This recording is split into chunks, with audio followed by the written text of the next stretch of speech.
My name is Brian Dolan. I'm the superintendent of schools here for Dixon Unified, and wanted to welcome everybody in tonight. This is the second of our town hall meetings. We held one last night in Spanish.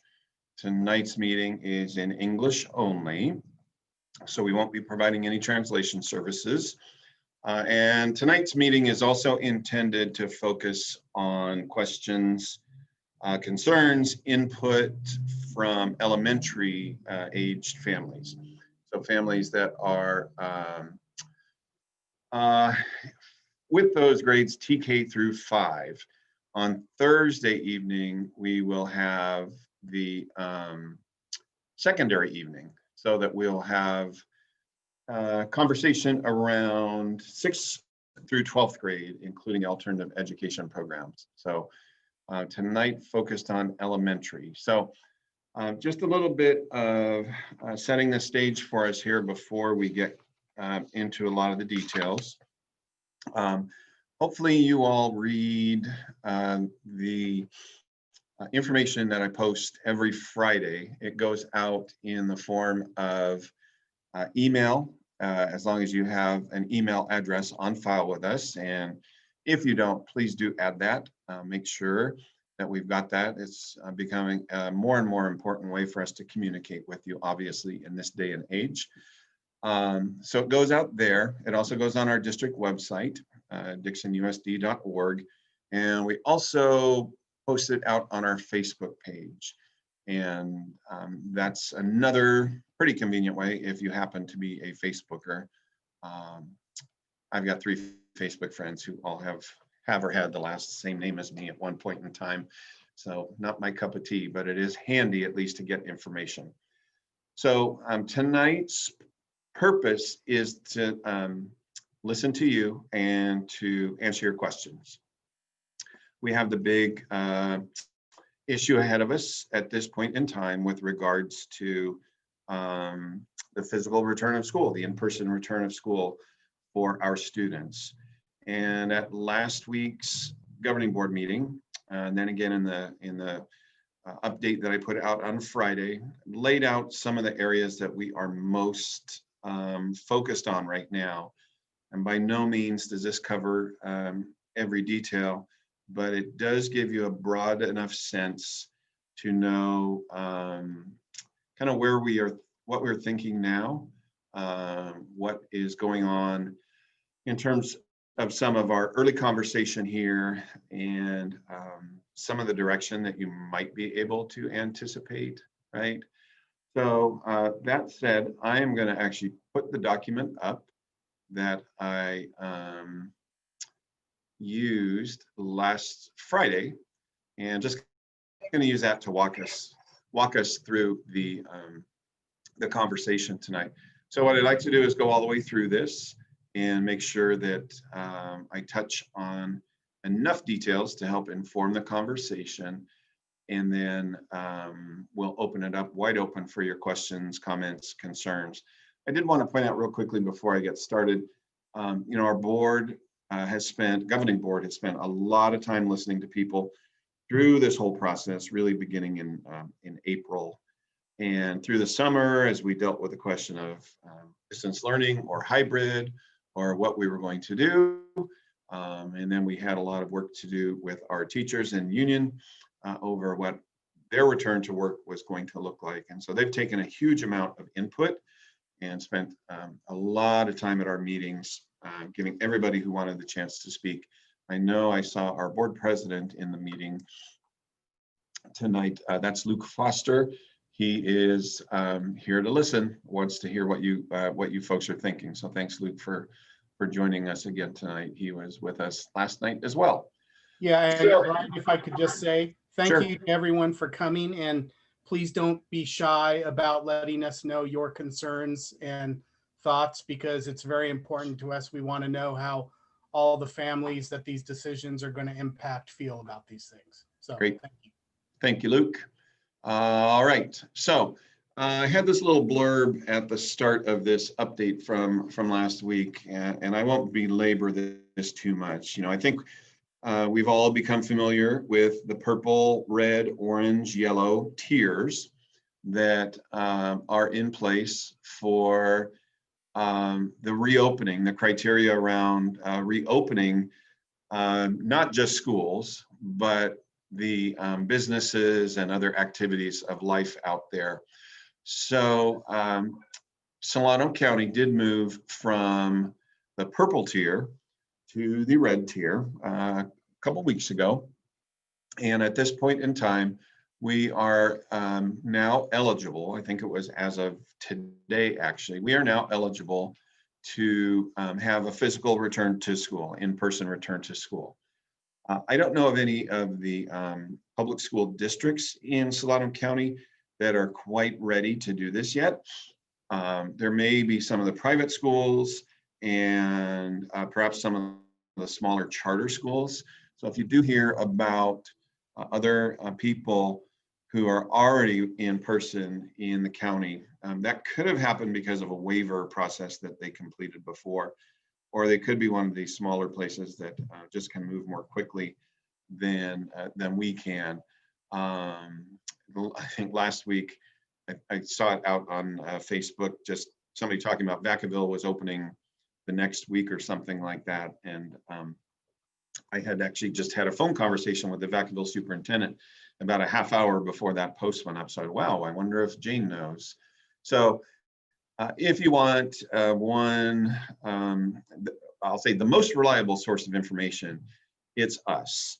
I encourage you to contact us to read our materials, and you will find that we've got the best accurate description of what's going on. So now that we're in red, we do have this opportunity to return students to in-person learning. All of us believe that that is the very, very best thing for our students. We've said that from the start of this, and we've also had to deal with the challenges of having this pandemic going on, needing to make sure that we are addressing the health and safety of our students and staff, and by extension, our families, and balance this, and it's a delicate balance, but the elements of health and safety that concern so many of us, and for many people very, very deeply, as they have health risks and such, versus the needs of our kids with regards to their learning. And nobody, you know, there are certainly people who are advocates for online learning programs and things like that. But I think anybody who is on board as a classroom teacher, on-site support staff, think that this is the best thing for our students. So we do look forward to getting them back in person, okay? As we talk about a return, we're talking about a hybrid model right now. That would involve both in-person instruction for students and some of the continued asynchronous or at-home work. So there's nobody that I'm aware of in our area who is entertaining the idea of all kids come back to school for their full school days right now. Everybody who I have talked with is talking about this hybrid model of balancing time in school with time still working from home, and for various reasons that that some of which apply to us and others which don't. Okay, so onto these focus areas.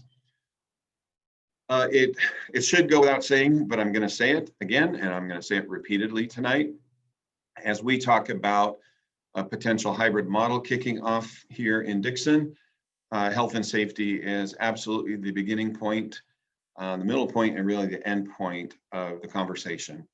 If we cannot provide as absolutely as safe and effective an environment for people's health as possible, then you know, it's hard to imagine people want to come back to us.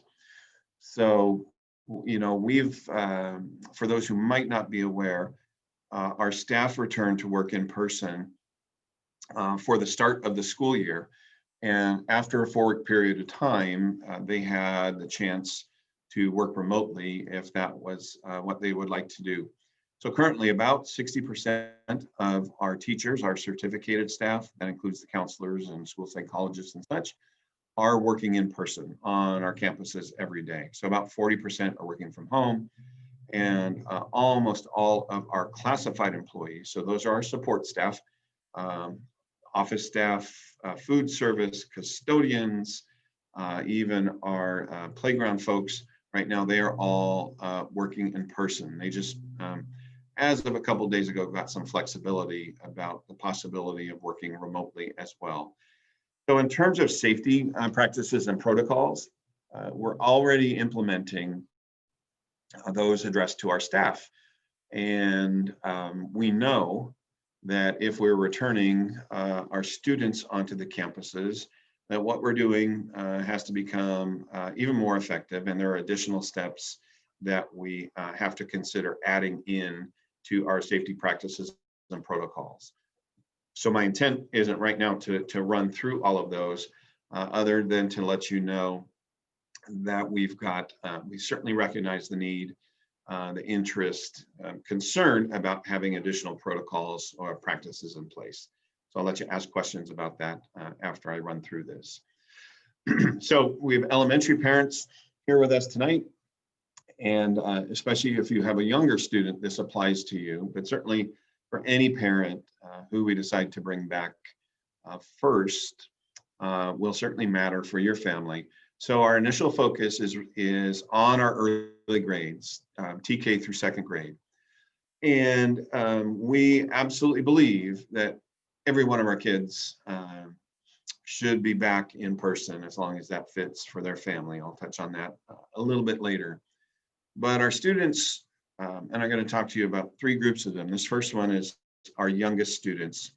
And when I think about, and my kids are now fully grown adults, but if we were trying to get either of our children started in kindergarten or TK in this model, and despite the fact that my wife and I are both educators, reliable internet all the time, no issues around language, anything else, I can't imagine doing this for my kids and feeling like they were getting everything they needed, and that they were enjoying it. And so much of the early years of school are about the socialization and that element around their personal growth and development. And so they're missing that out. The early literacy skills, learning to read, which is the most critical thing, obviously, in terms of becoming educated and successful after you're done with school, is a really hard thing to do in the best of circumstances, and trying to learn to read from home makes it especially difficult. So we are focused on an initial return of school for our TK through second graders. We are also very committed to trying to bring back the students who receive special education services. So they have an individual education plan or IEP. We have students with disabilities that we are currently serving all the way from our preschool program, which not too many people really know about. It's a special education preschool program, and we have typically developing peers also involved. Excuse me, it's called a blended program, all the way through 12th grade. So we have a wide range of disabilities and levels of disability amongst our students with IEPs. We have about 30 who are identified as having intensive needs. We have many more, it's probably closer to 40 actually. We have many more who would benefit from some small group instruction sometime in the Learning Center or other resource services. And these students would really be identified on a kind of on an individual basis. If you are a Tremont parent, C.A. Jacobs parent, or Dixon High School parent, and you know that your child is in the intensive learning center model, then you would anticipate that your child would be one of the ones who would be invited back first. The third area that we have an interest in trying to bring students back is in the area of other students and other support programs. So we have many English learners in the district. They receive English language development or ELD. We also have plenty of students, unfortunately, who are below grade level, and in the course of the normal school year would be receiving intervention services. Many of those students are getting those currently in this distance model, although I can assure you that that model of intervention is not anywhere near as effective as the in-person model. Also in this intervention vein, we do have students who receive behavioral supports, social emotional supports, and that is one of the concerns that we have are for those students. So essentially 3 groups here that we would be looking to try to bring back in the early stages of this process. That's our TK through 2nd graders, special education services, so students with specific needs, individually determined, and then some of the other support programs where we would be looking to return students here in these first stages. I do point out, there's a staggered return in this inherently. So these first 4 grade levels, the first element of this, but also timing around the other grade levels, so 3 through 12, but also staggered in the sense that, let's say, let's pretend we were doing this in August, and I'd say, okay, on August 24th, we'll start with TK and K, and then on September 4th, we will start with our 1st and 2nd graders, and then continue to stagger in groups as the calendar went on. The idea of the staggered return is to let us phase in the grade levels and make sure that we are addressing all of the needs that are there. Also, there's going to be a whole lot of teaching and reinforcement that we're going to have to do with our students related to the safety practices and protocols, and bringing, we've got about 450 students at Anderson as an example. If we were to bring back TK through 5 over there, that's a pretty challenging task to have all those students on campus at one time. If we're talking just about that TK through 2nd, and even a TK K group, which would be about 100 students, and then about 120 in the 1st and 2nd grade groups, bringing in that smaller number of students at a time would allow us to, I think, do a better job, more effective job in terms of integrating them back in safely and effectively. So the idea around the stagger is both, obviously, that we're not talking about all grades right now, but even if we're talking about these 4, that we would not bring all 4 grade levels back at the exact same time, okay? In adjustments to instructional schedules. So the instructional schedules that we currently have in place really are about as demanding, if not the most demanding, that we see amongst our neighboring districts. Most districts are not doing, for elementary, 3 hours of synchronous time. Students are not seeing their teacher virtually for that in-person online instruction at the level of 3 hours a day. And the fact that we go AM, PM with these 2 3-hour blocks is a really demanding load on our teaching staff. And it's hard work for especially our elementary age students who don't necessarily have the stamina and patience, other developmental things to be able to sit in that chair. And I'm preaching to the choir here, I know, with parents who are wrestling with this, probably both literally and figuratively, with your own children. So if we're in person, we're not feeling that we can, in the current schedule, be able to have enough time between cohorts so that AM, PM, or AB, we need more time between those to be able to transition students off campus and then clean and then bring the new group of students in campus if we were to continue with that model. Some districts are going an ABAB model, which is by day. So for your full day or close to full day, half year class on, let's say, Tuesday, and the other half year class on Wednesday, and back to that first half on Thursday. And I'm not mentioning any of these as our proposals at this point in time. Just talking about there are many models that districts are employing out there for the instructional schedules.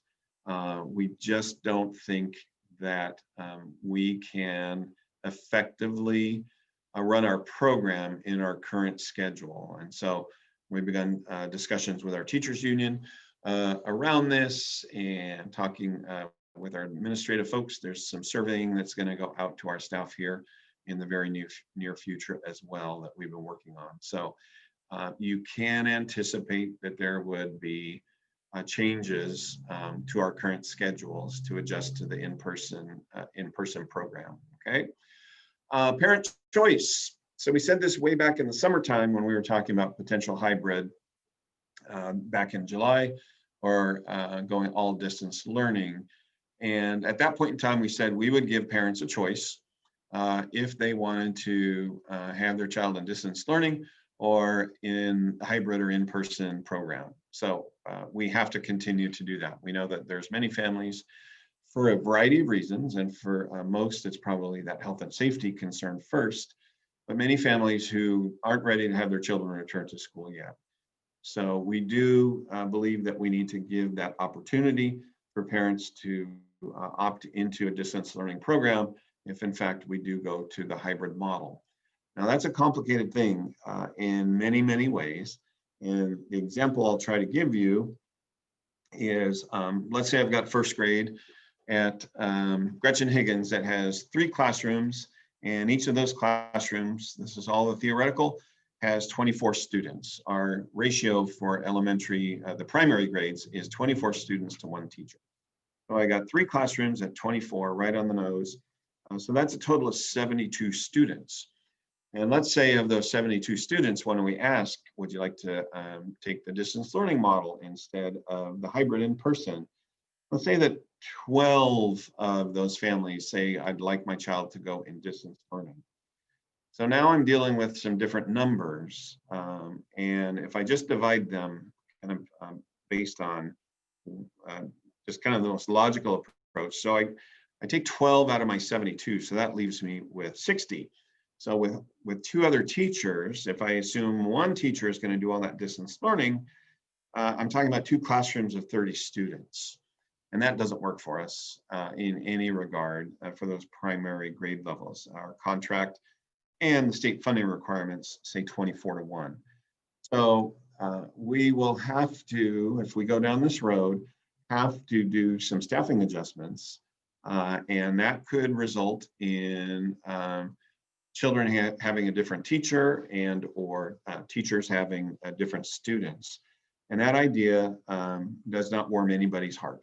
At this point in time, despite all of the challenges of distance learning, students and teachers are making connections and have developed relationships.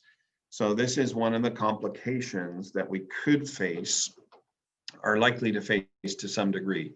So until we know, what model we exactly would embrace, and until we know, exactly what families are going to choose, it's not possible to pencil out what those class rosters would look like and who would be teaching whom. But we do think it's important that you know that this is a possibility should we get into this hybrid model. Final bullet here is just, and a number of you were aware from watching our board meetings back in July and August that there's a great deal that we have to address through the negotiations process with both of our labor groups, the Dixon Teachers Association and SEIU Local 1021. SEIU represents our classified employees. So that's our non-teaching staff, our office folks and lunch ladies and custodians and so on. So the return to the hybrid model, or the beginning of a hybrid model, that return to some in-person instruction, does constitute a change in working conditions. And so we have the obligation to negotiate with both of our labor partners related to that. And it's hard work, and it's hard work in every district. Dixon is not unique in this, but what we would be committed to, and one of our focus would be to really do it as quickly as possible, and to do it as positively as possible as well. It's no fun when that kind of work gets contentious, or if it drags on. I think it adds to the stress and strain for everybody who's involved in it. And finally, a few little areas here I just want to highlight for you around process. So as I said earlier, our governing board has done quite honestly a better job than any district I'm aware of in allowing for public comment, input, questions. They met every week throughout the summer. And as we get into this phase of consideration of things, they are just as committed to listen and give you folks the opportunity to have your say on things as they work through the rest of this. So our next meeting is next Thursday, October 15th, 6 p.m., the same venue through Zoom. And we do encourage all of you to tune in. The meetings also get recorded, and they're placed on the front page of our website under, I think they're called Zoom school board meetings. So easy to find right up front. We're also holding these town halls. And again, this is our second. We'll have our third on Thursday. Another process component, as I mentioned, is the labor group work. And then the fourth one here is the family choice. So it is, I think I'd say it's becoming increasingly likely that we will put out a very, very short parent survey regarding hybrid. Our thought, my thought in particular, had been that we would hold these town hall meetings. We would get a sense of where things stand, and be able to kind of inform the board next week about how people were feeling. And then as we got some direction from the board, that might have led us to say, okay, we're looking at hybrid. Who's going to opt into distance learning instead of hybrid, and not do a survey? And I think, and I haven't looked here in a little while, how many participants are currently in the meeting. We had 50 families last night in our Spanish version of this meeting. I'm concerned that we're not going to have enough, really have enough input from our community. I see we're not even at 100 yet. So I think very likely that we'll probably do a very small survey, 3, 4, 5 questions, probably something like that, and take some more input from folks that way. We did have a survey just last week, and I think we had about 850 responses on that, which was pretty good. But this one about hybrid would be really critical, obviously. Finally, what's our timeline for decision? We don't have one, okay? We don't have one, and I don't think we should. I don't think the board believes that we should at this point in time. This one can't work like pick your date and then plan for it. You have to plan and then pick your date, right? Is the way that this has to operate. I don't believe that we put some construct on us in terms of it's going to be on this particular day, and then if we're not ready, what do we do? So, and the fact that we've got a lot of work around this with regards to the negotiation process, I think that also makes it a little bit more challenging in terms of determining a date on the front end. I'll tell you my personal preference is, I want our students back in person just as soon as that safely can happen. I'm not willing to take any kind of action, and I know the governing board, who actually are the people who would vote on this, are absolutely of the same mind, that we have to have the confidence in what our health and safety practices are, what the conditions are beyond our control, such as spread and number of cases and those types of things, that we would make sure that we actually, under all the guidance, that it's appropriate for us to open. And we're not there yet. We don't have all the information we need. We don't have all of the planning done that we need, and we haven't done the work with our labor partners. So that's what we have to do here in the coming weeks.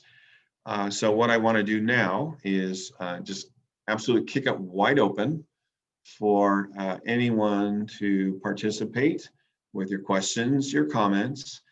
If you can, please use the, under participants, use the raise hand feature. I see I have one hand up already. And if we can try to use that, it's just you get in a line and it's easier for me to track and call on folks. And if you're not able to figure that out, how to use that, any of those types of things, then please feel free to turn your camera on and you can wave frantically at me and we'll make sure that that we get you that way. Okay, so I see I've got a few hands up at this point in time. The first one is Holly Smith. So Holly, take it away. Thank you, Mr. Dolan, for holding these meetings for the parents. I appreciate being a part of it. Good. I have a few concerns. Of course, my first concern, having a kindergartner, has to do with health and safety. I'm one of those people who are in financially who is unable to get childcare and does also makes too much to get assistance with childcare. So I rely on both grandparents of my daughter for childcare, and all of which have underlying conditions, including COPD. Mhm. So there's this great concern that letting my child go back to school and allowing my parents and her other grandma to watch her, I feel like I cannot do that. I feel like that's just too much of a risk. Mhm. And I feel like there's a lot of people like me that are in that boat. I also don't think that with everything I've read about schools that have reopened, K to 12, higher education colleges, and all the outbreaks that happened after those opened, I think is kind of a warning to schools like us who have this great model already in place where students are getting the hang of it now. I can see my daughter, she knows how to log on to Zoom all on her own. She knows how to operate Class Dojo on her own. She's totally engaged. Her favorite part of school is getting on Zoom and seeing all of her classmates. I also understand that she is missing out on the real socialization, but I feel like health and safety comes before that socialization because she is still getting some of those socialization skills, learning not to speak out of turn, learning to listen to her peers, treat everyone with respect. So we have this great model already in place, and I feel like a month and a few weeks into the semester and we're going to change it. That's concerning me. The other thing is that, okay, so if hybrid model is where this district wants to go, and that's where the majority of parents want it to go, why would we stop in the middle of the semester and make that change? Why wouldn't we make that change after the winter break? Great. Good questions, Holly or Molly? I'm sorry, I got myself distracted. Holly, like Christmas time. There you go. Well, don't bring that up yet. It's only October, please. Although if you go to the stores, you certainly see it. Okay, yeah, thank you for that, both the safety concerns and then the timing issue as well. Okay, thanks. So next up is Jenny.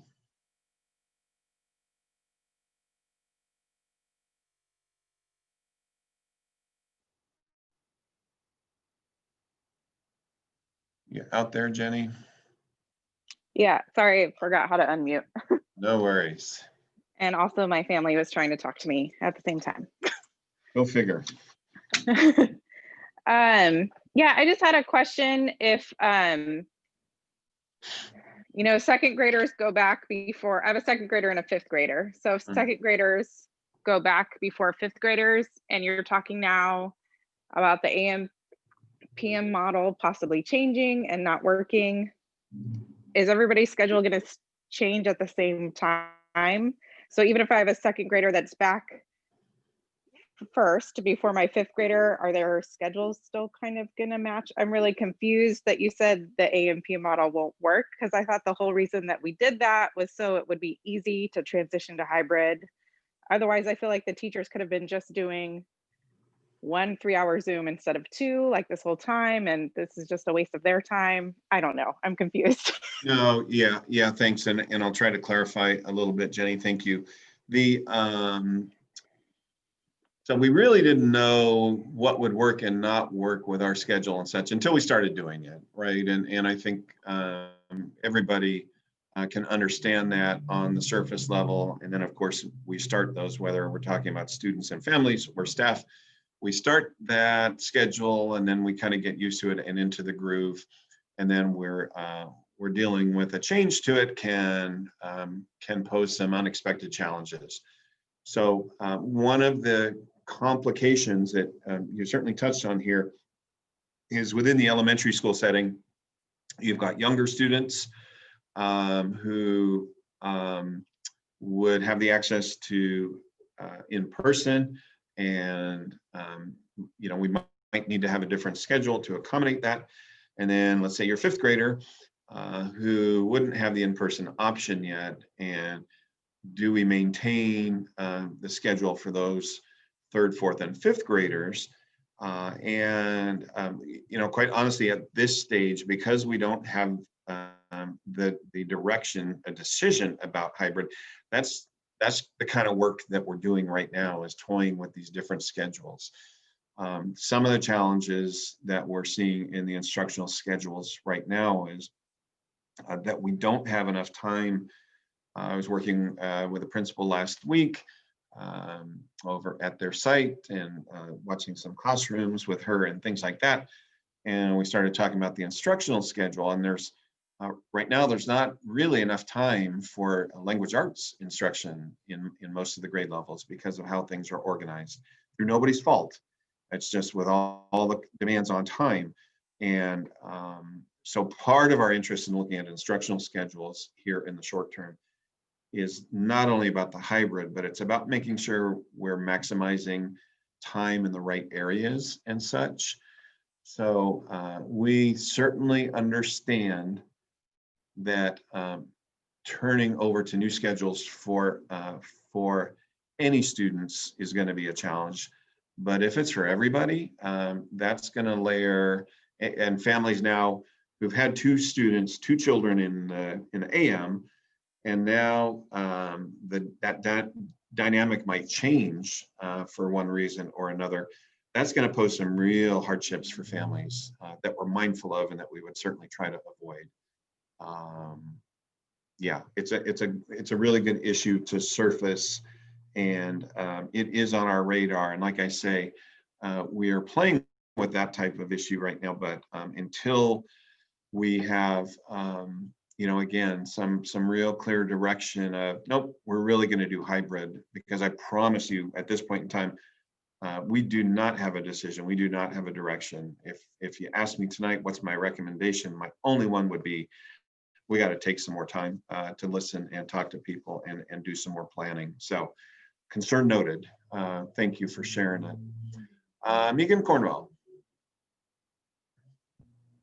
Hi, Mr. Dolan. How are you? I am well. For those who don't know, Megan was my student back in the high school about 12 years ago when she was a high school student. Oh, thank you. I was a 24-year-old teacher. So. Yes, we go way back. Yes. Thank you so much for hosting this again. I really appreciate your time and the board's time and hearing everybody's comments and feedback. I had a couple questions, putting my nurse hat on, which never goes away. I'm wondering, because I don't think we really talked about it during the summertime, but what are the plans for kids who are sick at school, does each school site have a plan, or is that something that we didn't develop yet? No, we're kind of half and half on that, quite Right. honestly, Megan, right? Started some of that work, and then both when, the board decided, I think it was July 16th, that we would go distance, and the very next day, the governor said, everybody's going distance. Right. Working on some of those, I think the focus went away from some of that, how are we going to manage kids on campus? And this Right. is logical too. Of How are we course. going to make our program work, right? So there's some preliminary work done there, including the idea of having a separate space for students who might be showing something that looks like symptoms or such, or even running the fever, that type of thing. But at the same time, that's complicated work to do as well. And so, It is. Right now we'd be at, some of the questions we're asking: do we have an adequate level of nursing staffing? We use LVNs, licensed vocational nurses, at our school sites to support student health. Do we have the right number of those, the right number of hours for those to be able to effectively do this? So it's a good catch with your question. Okay. It's designating the space, it's having the proper staff, it's having them with the proper procedures, policies and procedures. How do you transfer? Sorry, it's not the nicest verb, but transfer a student to the parent. Correct. When they come to campus, and make sure that does not, intensify any risk or add to any risk, such. So, partially started, would have to be finished before we do any in-person learning. Hey, Okay. Brian, it's Mark. Can I hop in for a second? You just did, yes, of course. Thank you. This is Mark Monticello, who is he's got a great combination of duties right now. He's our IT guy, and he's our maintenance and operation guy. So he gets both the safety stuff and the technology stuff. So keep a thought for him, please. So, Megan, thank you for the question. I will let you know I met with Bonita Knuckles, who was our registered nurse, and now Linda Vandermeer, who is taking over. And we've already started plotting out isolation room requirements and guidelines, along with proper PPE. So we're moving along in that direction with them. We have not finalized whether the LVN at the site will be the person manning that, or whether we'll have a district person manning the isolation rooms. We're hoping that we don't have to use them. I do want to let you know that I am reading on KCRA that as of right now, we've not seen a spike in any K-12 students for school districts that are open. That's I great. know that it's still very, very, very early in that, but that is a wonderful sign that I've seen. That is significantly different than universities, where we have seen significant spikes because of lack of a better term, goofiness on their part. So I will let you know that we still do have some more work to do. Okay. Any input that you can give us would be gladly accepted right now. But we are working on what is the process when we find a student who is sick. We're not even distinguishing with or without COVID right now. Right. That process is right there. Okay. Well, Okay. I'm more than happy to collaborate with you or, consult. I'm a pediatric nurse by trade, and I work at North Bay right now. So hit me up anytime. That sounds great. I'll grab Brian's yearbook from 12 years ago. I had all three. I had her two sisters too. So You did. Yep. Thank you, Megan. Thank you. Was that your only one, Megan? Yep, looks like you. Yeah, the biggest ones. Okay. Yep. Okay, great. Thank you. You betcha. Take care. I see Layla and June Puckett are next on the list. Not hearing you. I got a very, very faint sound from you right now. There you go. having the meeting tonight and giving me an opportunity to share my family's experience and wishes. I have a kindergartner and a third grader. And distance learning has been very challenging for us. And our hope is that the schools would open as soon as possible now that they've been given the green light. It's concerning to hear that there is no timeline. Just because I sat through a lot of these meetings in the summer, and a lot of the parents' wishes were, if we go distance, can we have a clear plan? So once we get the green light, we can move forward.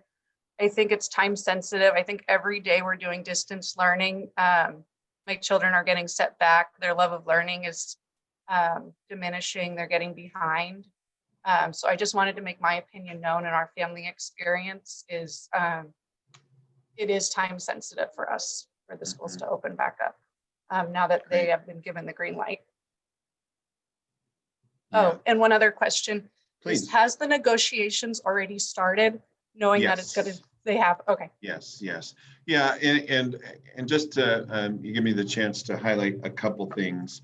One, we have, I don't know what percentage, obviously the vast majority of our time and effort since we reopened has been on providing the best distance learning program and all the other supports that we could. But that does not mean that we haven't also been spending time and energy and working on the eventual hybrid model, not knowing when it's going to come. Having, there's some, practical limitations on how much we could do, not knowing exactly when it would come and what the circumstances would be and such. So don't want to convey the sense to anybody, oh, we haven't been thinking about hybrid. We haven't been working towards hybrid. That's part of what we've done. And our dialogue with both of our labor groups has continued since we've reopened. So had a lot of contact with both SEIU and with the DTA leaderships. So it's not like we're going to reintroduce ourselves to each other. A lot of ongoing conversation with them. And yes, we have formally, with our teachers, begun that negotiations process around what will have to be a new memorandum of understanding about these the new working conditions. Okay. All right. I see Michelle Daggett is up next. Hello, good evening. Again, I want to echo other parents in saying thank you for holding these. I think it's really important to have time where we get to share our thoughts. I also think it's really interesting to always hear the broad spectrum of experience that people are having. While some students are thriving, others are struggling, and I think it's important to respect both groups of students. Lost you just for a second. Oh, you're back. Sorry. Yeah. Okay. Nope, you're good. Sorry. My biggest concern, aside from the teacher swapping, which I expressed at the board meeting on Thursday, is the loss of instructional time that may happen.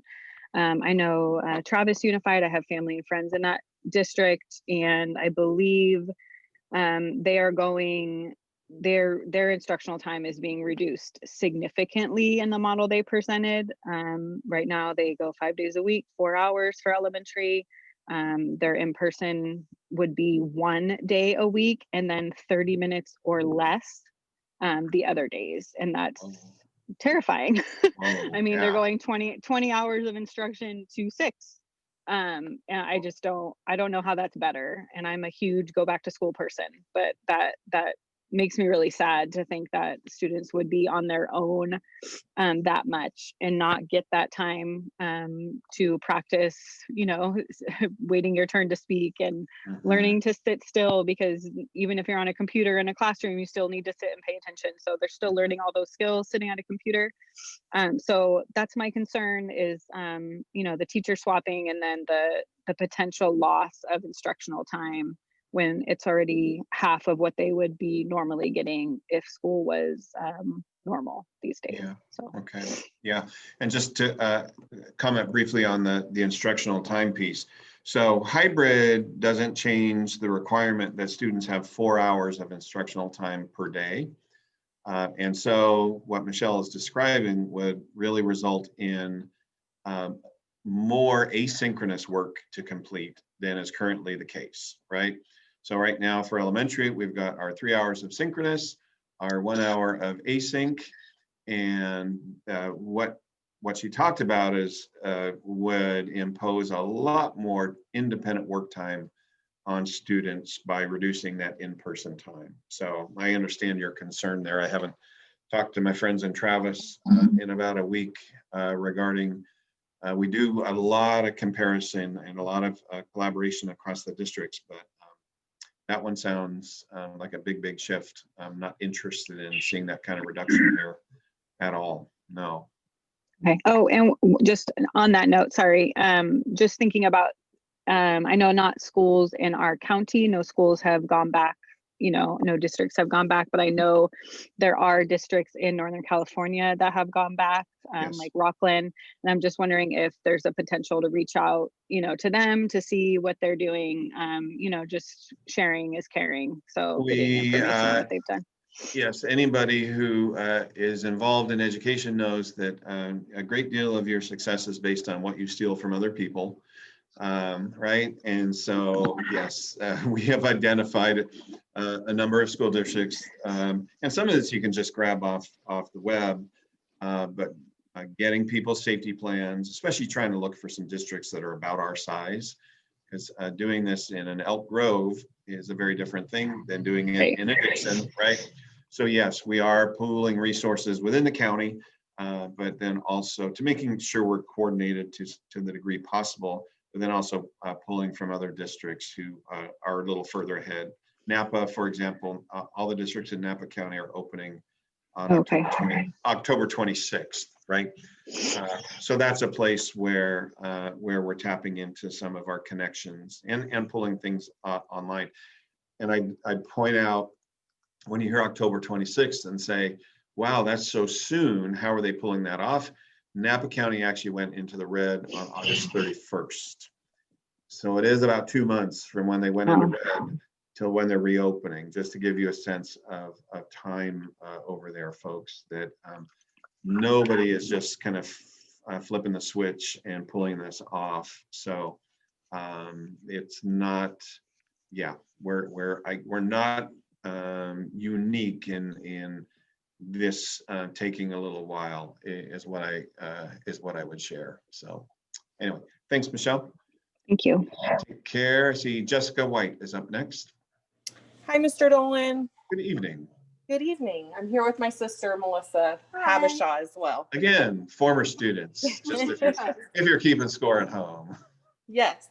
So I just wanted to, of course, say thank you. And then also I have a kindergartner and a second grader. And so from my household standpoint, I believe that my daughter would benefit from returning, who's the kindergartner, because that social interaction is important. However, my son is thriving with the online model. And my biggest concern as a parent is wanting my kids to stay with the same teachers. That's really important. I think they built relationships and at this point, and so that's very important to me. And then secondly, from my personal opinion, in returning to school, I think that the transition would be smoother if we implemented after the holidays for both staff and for students, the kids. I do believe that for us, I can't speak for everybody, obviously. I know there are people struggling, but that the distance learning is working and the kids are finally in a groove. And so it's kind of nice that we're seeing it work from home at this point. Even with my kindergartner, she's still able to, she's learning a lot through the Zoom and utilizing the platforms that they've decided to use, and the teachers are doing an excellent job. And I just worry that going back too soon, putting all this hard work that we've done in the the distance learning at this point, because I do think Dixon's done a great job with the 3 hours a day for the kids, and then the 1 hour asynchronous has been at this point a good amount of time. Good. So Good. Melissa, something to share as well, or Jessica is the family spokesperson? She's the family spokesperson, but I do agree. We've had in-depth conversations, and I do agree with, I think waiting till after the holidays gives a smoother transition for a break for the kids and to start new and start something fresh. Routine is, I feel like, you know, with my kids, they thrive in routine.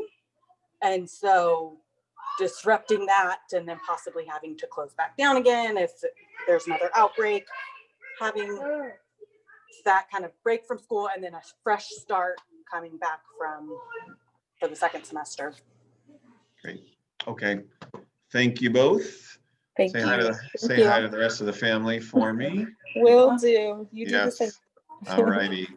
All right. Okay. See, Jamie's iPhone is up next. Please, Jamie.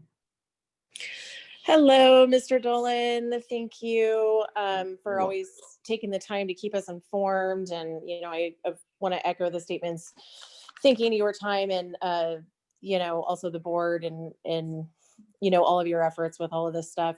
I know it's certainly not easy. What I can say in terms of my feedback, my daughter is a fourth grader at Tremont. And, you know, I certainly, my heart goes out to those who are currently struggling with the distance learning model. All kids have different needs. All kids learn a little bit differently and at a different pace. My child, however, is positively thriving. And, you know, I mean, I'd like to take some credit for it, but honestly, I can't. She's just a very bright, focused, self-motivated kid with a phenomenal teacher. And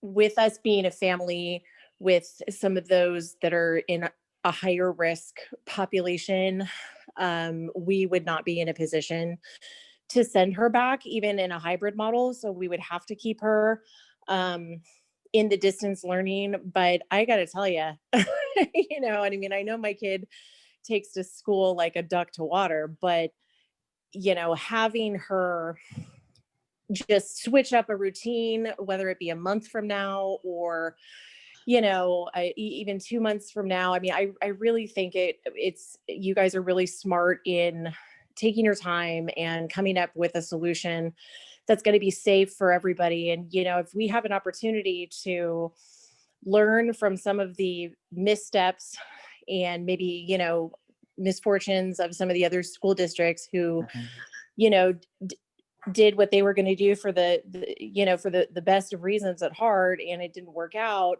you know, maybe we can take this time to observe a little bit and learn from them and really come up with something that's going to work for everybody. You know, I think many of us also have concerns about how the holidays are going to play out with this whole COVID thing. And, you know, I mean, maybe I'm sarcastic and jaded in my old age, but I don't really have too much faith in humanity at this point. I have a feeling it's going to get a lot worse during the holidays. And, you know, that is only going to put our kids further at risk. And so, you know, for that, I really commend you for taking your time and looking at everything with a very, you know, methodical and clear approach. And my hope would be that we could continue the distance learning model, and hopefully my daughter can keep her teacher because she's rocking right now. And I certainly want to change that. Good. Great. Yeah. Thank you. Thanks, Jamie. Okay, it looks like next on the list, pardon me if I don't pronounce this right, Wadleska. Hi, thank you. I came in a little late, so I don't know if you guys went through this. I'm going to piggyback off of Holly. I have the same concerns that she does. But if we do eventually go into hybrid, how are you guys going to do distance? Are you guys going to require masks, or has that not been are you guys gonna enforce it if they do have to wear masks? Yeah, and I think I'll have this question in all three of these nights, and it's one that I think is a given everywhere. So what's currently in the guidance is masks required, and this is not the district guidance, this is a public health guidance, masks required for third grade up and recommended for the lower grades, right? So, and the question is often posed, and I heard it last night. I'm sure people are, my child has a hard time wearing the mask. Other children have a hard time wearing the mask. How's all that going to work and such? Again, Brian Dolan speaking. I can't foresee us having kids of any age come back and not trying to have them adhere to mask wearing, right? And recognizing that that's a really challenging thing for some students. Talked with a dad last night in our meeting who has a child with special needs, and for that child, anything on her face or head just poses a huge sensory challenge. And so how could we work with that family around her issues, right? And so you're going to have certainly some very narrow individual types of circumstances related to wearing a face covering or mask, even if it's one of the clear shields. And at the same time, speaking for my staff, they very much want, I think, to see all students with face coverings on, and in addition to everything else, the social distancing and hand washing and sanitizers and all those other pieces of the safety puzzle. So I think, and again, no decisions, but I think the direction we would really have to take would be trying, certainly the age groups where you can require it and enforce it, absolutely, and then really doing our very best to implement it with the younger children, knowing that they're going to struggle. And a theme I hit last night, I will again tonight, is whenever return to school looks like, we have a whole different kind of education to do with our kids around following safety practices and protocols and spacing themselves out and those types of things. We stand in line and keep your hands to yourself was a large extent of what the largest part of what we had to do before in terms of these types of things. And we'd be welcoming our kids back into an environment where, what happens with them and how they interact with each other and such is at a whole nother level, whole lot of education that we would have to do, and reteaching and reinforcing and acknowledging and rewarding and dealing with the tougher situations as they emerge, again, based on what's going on with that individual student, right? So yeah, you could expect that masks would be the norm. I Okay. think believe that, yeah. Okay, no, that's good, because like my kid, he falls under the sensory issues, Okay. and he's in first grade. Yep. But I would feel better if he's wearing it, or at least he makes the effort, and then if everyone else is making the effort to Sure. yeah. Yeah, Okay, we know the thank you. guidance. Yeah, we know the guidance says, Yeah. best circumstances are all parties are wearing masks as a way to minimize risk of transmission, right? So, and goodness knows, just running around stores or whatever, I've seen little 2-year-olds with masks on managing. I don't know how they do it. My children, I don't think would have been willing to cooperate with me to that degree, but yeah, there's a whole range, and ultimately, as with so much in normal educational times, and especially now, let's deal with each child as an individual and see what their particular issues and needs are, and how we respond to them. So, Okay, well, thank you so much. you're very welcome. Thanks for joining us tonight. I see Jenny up next. Thank you again, Mr. Dolan. You're very welcome. I do want to say that I feel like distance learning is going much better than it did in the spring. I think having the Lots of one-on-one teaching. The teacher Zooming and not me having to teach them is going very well.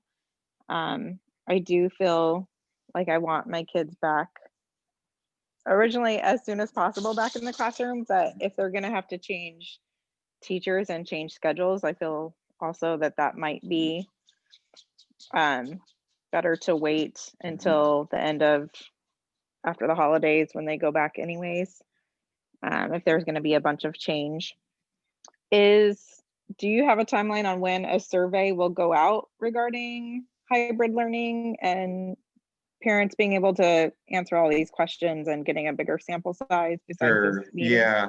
So, you know, our participation in these sessions, and I don't know if it was a shorter window between when we announced them and when they're happening or what the case is, you know, with about 100 tonight and we're down to 82 now, you know, just not seeing the same level of, I think my elementary night back in July was about 200 and my secondary night was about 180.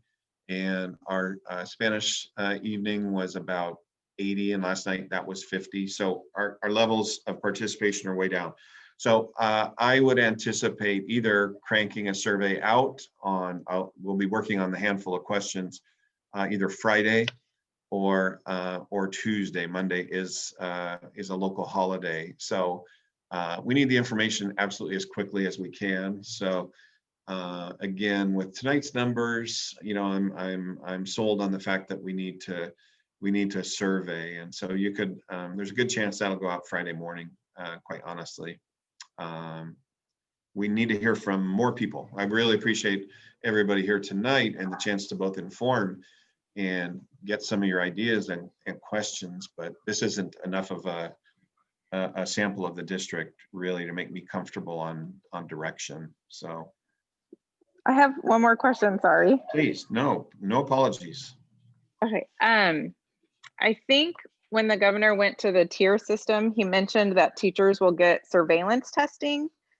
Is that still? Yeah, that's an interesting happen? thing. Yeah, that's an interesting topic. And I continue, and I've got a couple other people doing it, continue to participate in a weekly meeting with Solano County. Dr. Matias is the director of Solano County Public Health. There's some other public health staff in there and representatives from all the school districts and charter schools in the county who wish to participate. So I'm religious about being in that meeting every Friday at noon.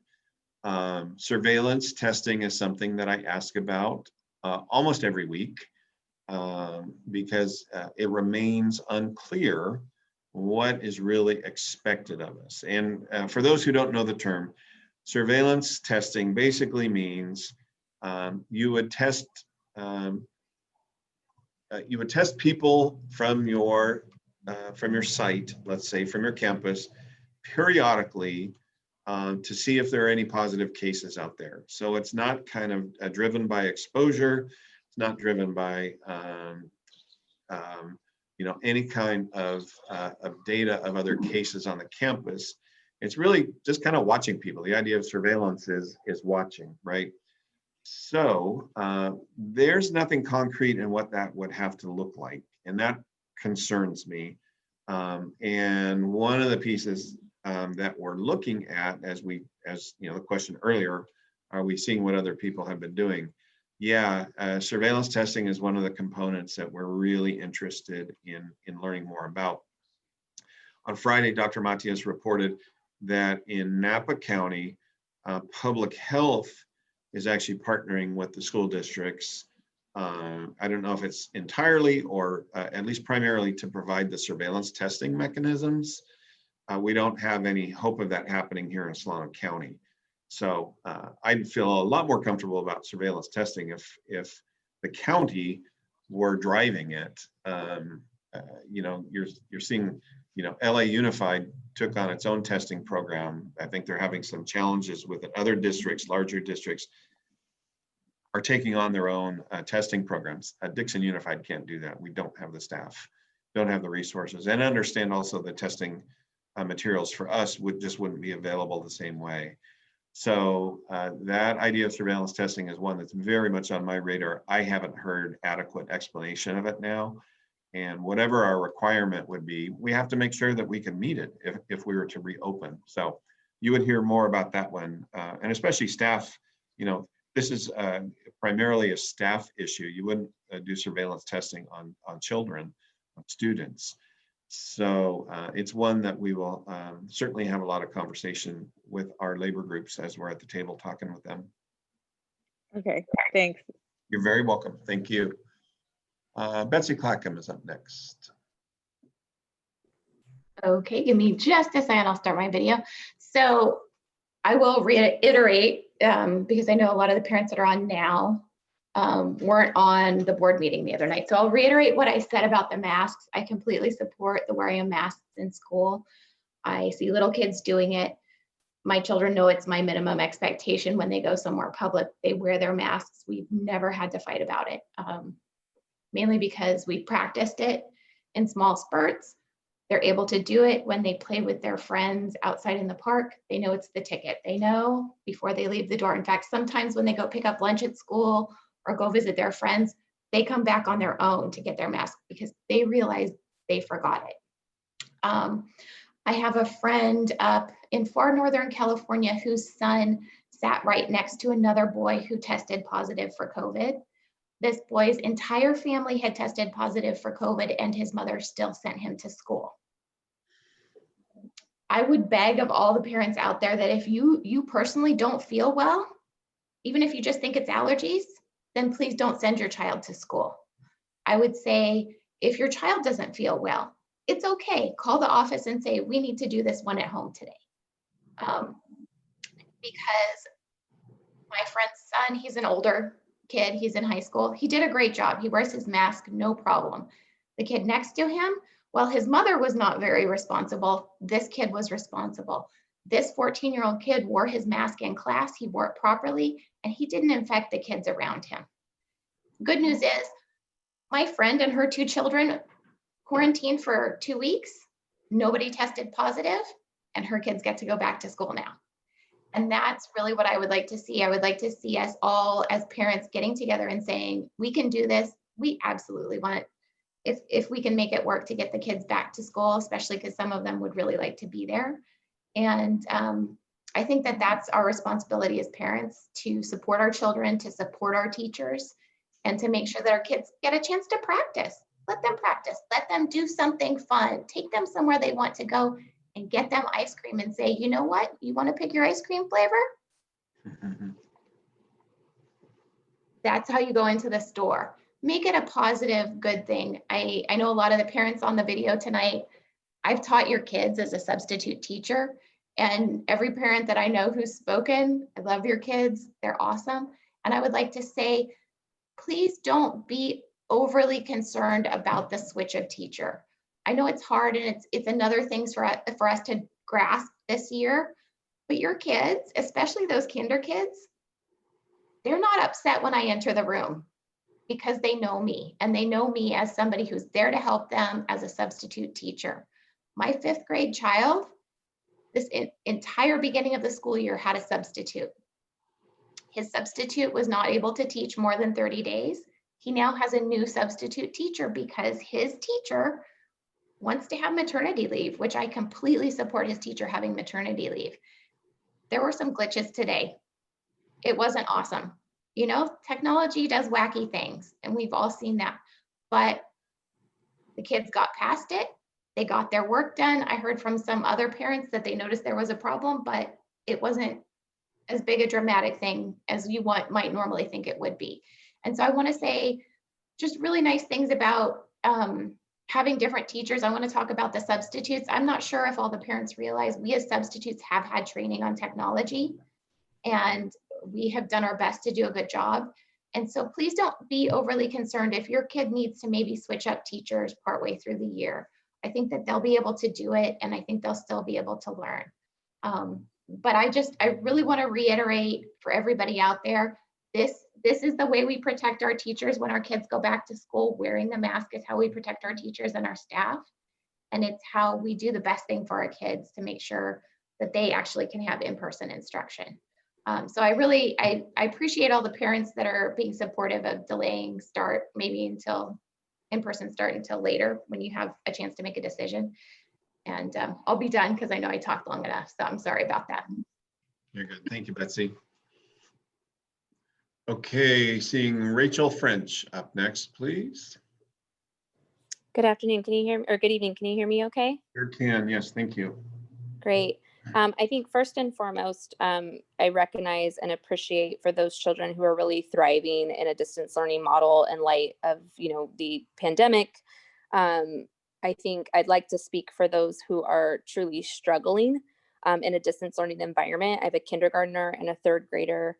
And I think, really when you look at stratification by age and grade level and vulnerability or learning, disabilities or challenges, I think really an opportunity to assess whether distance learning is a right fit for certain children or others, I think is an absolute challenge.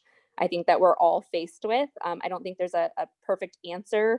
This is the first we've all been faced with such a pandemic, but I do want to speak to, myself and a subset of other mothers and fathers who are undergoing this, is that we're truly struggling. We're watching our children struggle. We're watching them faced with tears, trying to navigate the technology, missing the interaction with their friends or engaged with learning with their peers. And you have to also recognize that us as parents are not credentialed teachers.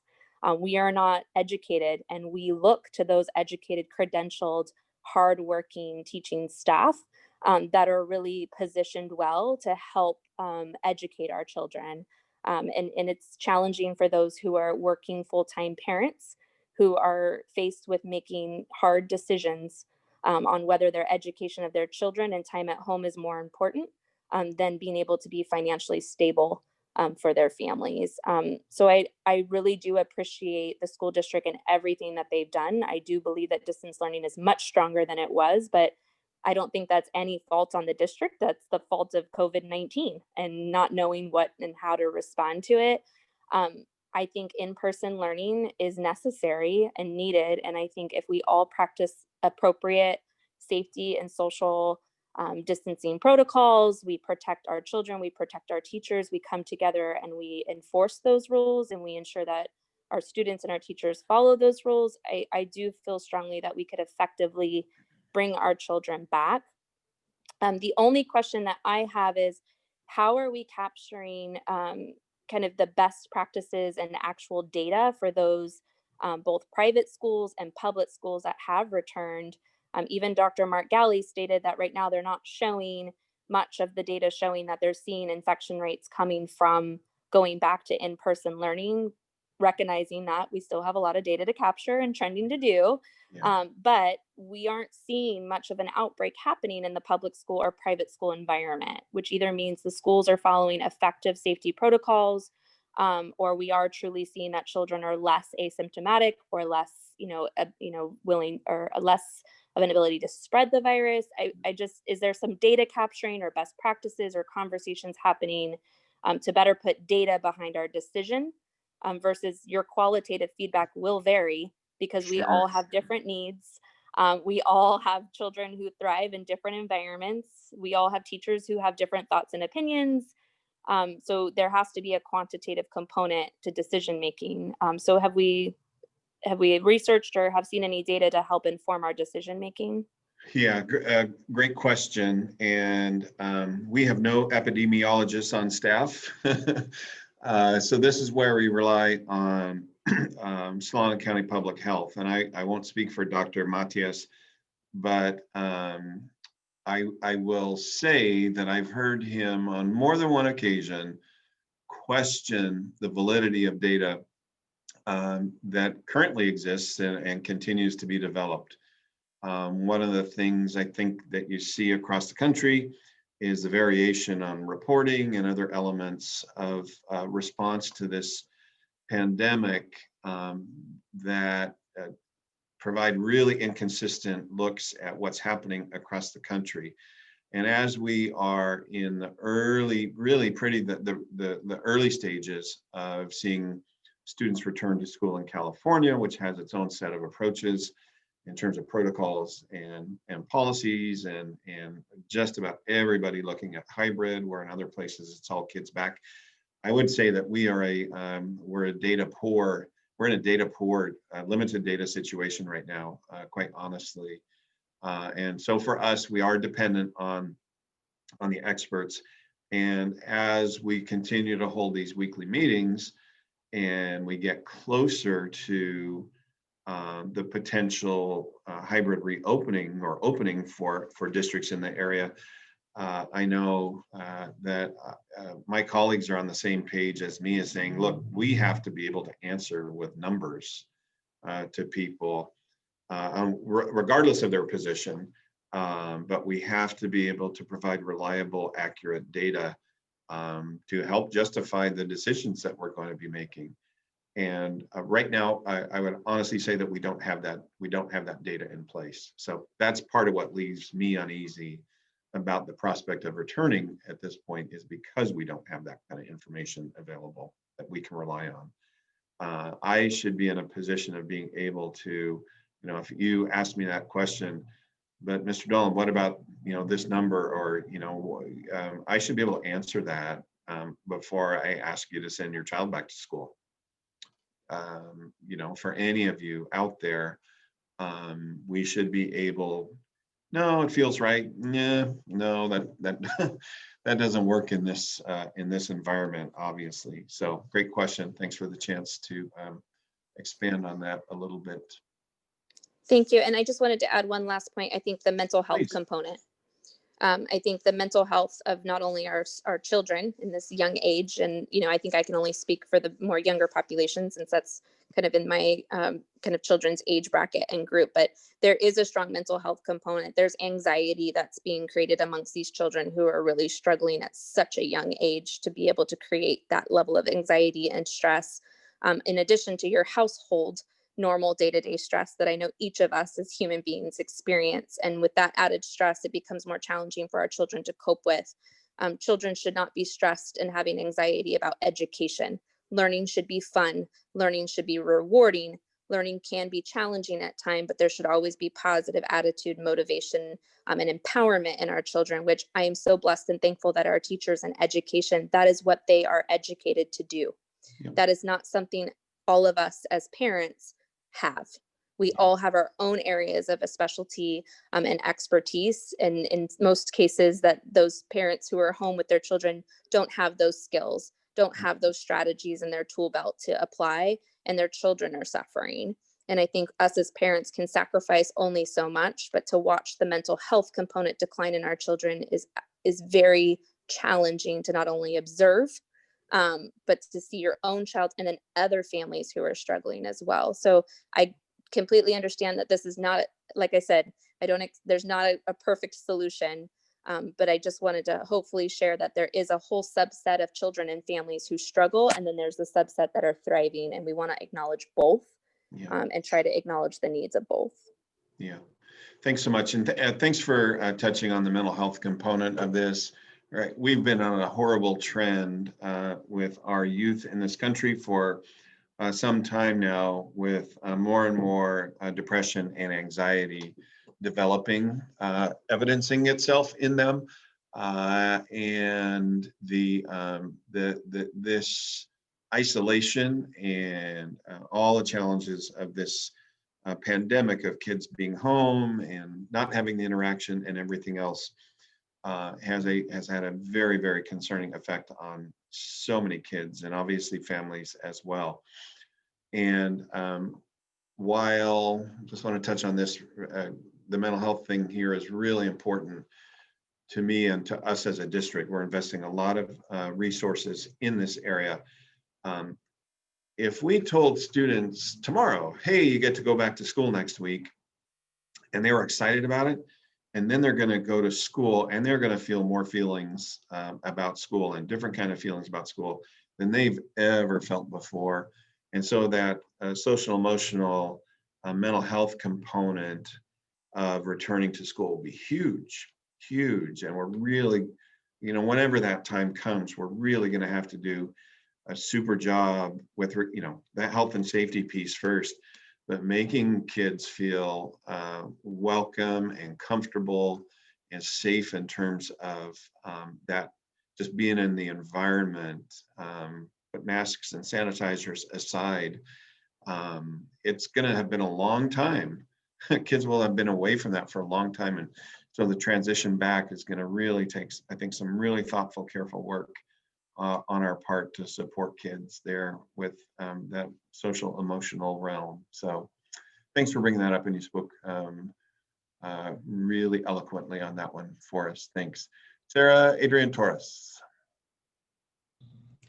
Hello, Mr. Dolan. Hi there. So I currently have 3 children that are in school. My freshman who has an IEP. I have a 4th grader in SDC with an IEP and a 1st grader. Okay.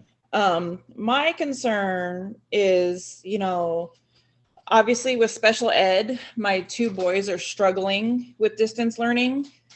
They depend on that one-on-one, face-to-face, and with aides helping them through work. Obviously with 3 children, I can't give each of them the one-on-one when they're all online at the same time. Mm-hmm. So of course I would love to see them back in the classroom so they could get that. I'm gonna start off with my 1st grader. She struggled a lot in kindergarten, and she was doing the after school program to try to catch up. And then COVID hit, and obviously we didn't get to finish out kindergarten. And we had discussed retention because she wasn't doing so well. And we were told, oh no, they'll catch up. Well, here we are in 1st grade. She has a wonderful teacher. We love her. But I don't believe Hannah is getting the work that she needs. She needs that one-on-one. She needs an aide in the class or something, to be there to help her. My question is, if she doesn't catch up through distance learning, is retention going to be more of an option for kids that are struggling and falling way behind, and not just thrown off the table and say, oh, they're going to catch up. They're going to catch up. The next teacher will catch them up. Because I'm dealing with that with my freshman right now. He's falling so far behind, and they threw him into high school. Mm-hmm.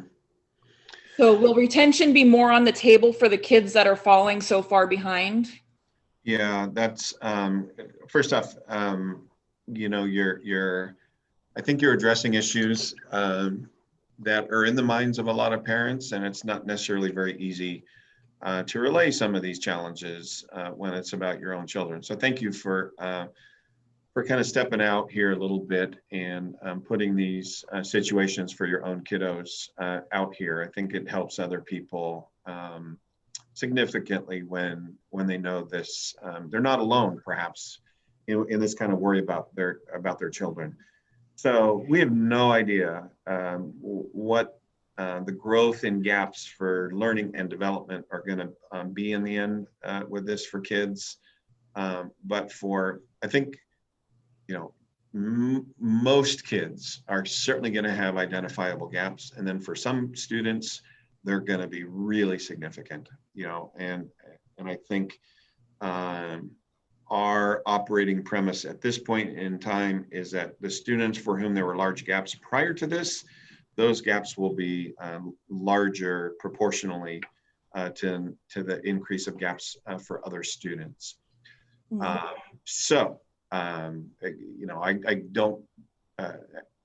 don't want to be a pessimist. It's not my nature, but I think we have to be realists in this environment. There's not. I'm going to answer in a general way. So retention does not have a great track record.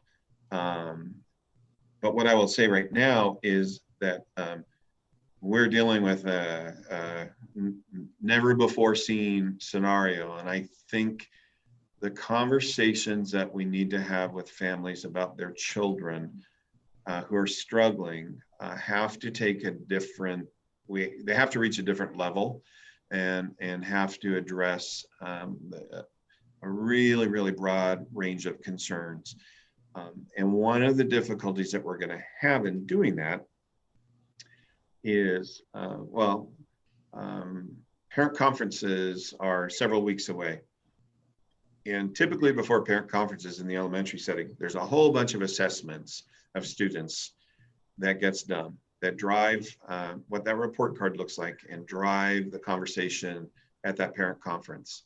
So in this model, we're not able to do those assessments in the same manner and to the same degree. And so we're going to know here at this first reporting period a whole lot less about how our kids are doing than we have in normal circumstances.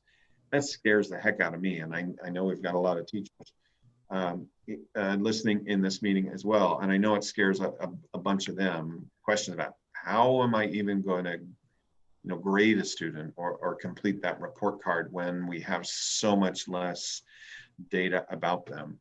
I think our focus, to circle back to your question about retention, really is that we're going to have to examine that on a much more detailed level than we have. Like I say, the research doesn't support it very well. The other thing we're really going to have to look at, and we have certain dollars we've received from COVID funding, is what do we do next summer for students who we know are further behind than they were before we started, or are just far behind. Are we going to try to run some additional, more extensive, new, added, whatever you want to call it, intervention programs in the summertime? Can we get families to buy into participating in those? Can we find appropriate staff to teach them? And I tell you what, we're going to have a lot of tired staff. We already have tired staff, but you take it all the way to the end of the school year. So a complicated scenario. I think we owe every child the full conversation, every family the full conversation around what's best for their student. Yeah, and I just worry about us being able to do that without having a lot of information about how the bill is really fair. Right? Okay, one other thing, if we do go back to in school, you were saying it's going to be hard for the teachers to clean between classes. When my daughter was in kindergarten, I was there one day a week helping out, and I would make sure the classroom was clean for the teacher, and we'd leave it clean for the next day. Is there a possibility for parent volunteers? If their kid is in the AM class, maybe a parent volunteer can be there to help the teacher clean and get ready for the PM? Yeah, good question. And the cleaning I'm referring to, and I know my wife has been a second grade teacher for a long time. I know what she does in her classroom. I have historically been our shopper, so I know what I've purchased for her to use in her own classroom in terms of cleaning, and it's not in the job description, but people are doing it. Obviously, what I'm really talking about is the disinfecting, sanitizing that our custodians are currently doing on the campuses with electrostatic sprayers and the true disinfectant or such that. Well, yeah, when I was in the classroom, I would wipe down every pencil, scissors, tables, and we would help make sure that was only when colds were around. Sure, right. Everything that the children touched. Yeah. So that's one of the challenges. Yeah. How much, and we're probably in a model where, and kinders typically share a lot, where students are dealing with their own set of supplies, and we're not exchanging things in the same way that we traditionally do in a classroom. Teachers, bless them, do a lot of that decontamination, if you want to call it that. The other thing from your question that I would touch on is, given current circumstances, so let's make up a date, whether it's a month from now or whether it's January. I cannot foresee us having teacher volunteers in classrooms, which is a whole nother challenge, right? Especially in those younger grades, teachers rely on parent help to such a large degree. And it's such a good thing for the students to have the extra help in there. So you can run additional small groups, have stations, whatever you want to call them. But we, current circumstances and those we'd project for a while is that it'll only be staff on campuses with kids. So that's its own bag of challenges right there. So Okay. yeah, I wish I wasn't saying that, but it is, again, I think it's the accurate status of as of now. Okay, thank you. Thank you, Sarah. All right, DJ Bowen is up next. Hi there. I am a citizen of Dixon and I work in a neighboring district. I'm a contract negotiator with my union, my teachers union. So I just wanted to provide some just other comments based on what I've been hearing over the last hour plus. Sure. One of the comments was from Michelle Daggett about hours, and I don't know if I didn't hear you say it, but I was just going to throw out there additional information that it is the hours are dictated by SB 98, State Bill 98, and if you want to just Google that, I know it's probably a little overwhelming, but it does show, you know, the hour limits and how the instructional minutes have been lowered from normal for this time, and what proportion of that is allowed to be asynchronous for synchronous, and all those kind of details are in that. And they do change by grade level for some of the grades, so it also is something to consider. I also heard someone talk about the sub changing. Again, that's a thing called Williams Act. I don't know if people care about that, but you can Google that. It has a lot of other details, but it doesn't have to change the sub if the person is fully credentialed. So that's sort of a unique circumstance, but I know that was brought up as a concern. So there was that too. I have heard some people talk about, you know, people are missing out on socializing. Kids, you know, even me, you know, as a teacher, sometimes I feel like I'm like running a seance in class, you know, because no one's unmuting. Oh, is Jose there? Are you there? Answer, you know, and no one's saying anything. So I definitely get that vibe of the whole just, you know, isolation and stuff like that. But I want to throw out there that if if and when kids do go back, it's not going to be regular socialization. You know, you can't even eat in the cafeteria, for example. We talked about at our negotiating table. You know, it's going to be you go get your lunch from the cafeteria and then walk right back to a classroom so you're with the same pod of kids so you don't infect anybody else. So, you know, it's not, you know, as great of a social aspect. Granted, it's greater than zero, which is, you know, in some ways what it is right now, at least for me at the secondary level. So it would be an improvement, but it's not going to be maybe as awesome as once perceived in terms of socialization. There was one other comment. Nope, it's escaping me, but I did have a question for you. Sure. Just because based on what I've heard here and just some thoughts I've had on the matter were about, would you ever consider doing something like a school in a school where like almost like it's not a true hybrid because teachers and kids aren't really doing both per se, but it's just like these certain kids that have been deemed to have, you know, a real need for in-person learning. You know, I could visualize language learners, I could visualize students with special needs, and just being like, you know what, we're going to bring you on campus. You can still have your regular teacher delivering regular virtual instruction, but there's like an aide there with you. Or maybe during asynchronous, you know, for that aide, it's not asynchronous, it's synchronous, or something like that, you know, and stuff like that. So I thought of that idea, and I know that has a lot of challenges, like every other million other ideas. Sure. But I remember my last comment. Sorry, it was about surveillance testing. So at the negotiations table, we talked about surveillance testing. This would look like for us would be testing 25% of the students and staff every week. So in theory, you test 100% of everybody in a whole month. That's the idea. That's the only version I heard. So I know you said you didn't have a lot of details. That was the only detail I have. But anyway, that was that. So anyway, about the school and the school question, I guess was my idea. Yeah, and a good question. You know, it kind of goes back to the discussion around students having varying needs, and for some, the needs right now are much more significant than for others, and gaps are growing. And you know, we're trying to really take an equity-minded focus to the work in the district here of late, and you know, the type of model that you're suggesting is a way, a really important vehicle as an option, I think, to do that. You know, we were mindful as we got this started, especially for our students with disabilities and ELs, of not creating a feeling like they have to go to school more, and it ends up kind of feeling like punishment, right? However, we've had some conversation around this and thinking, if that got to be in-person time, working in those small groups or with, if a student has an individual paraprofessional assigned to them, if it's in that kind of model, then it might not feel to the same degree like you're being stuck with extra work.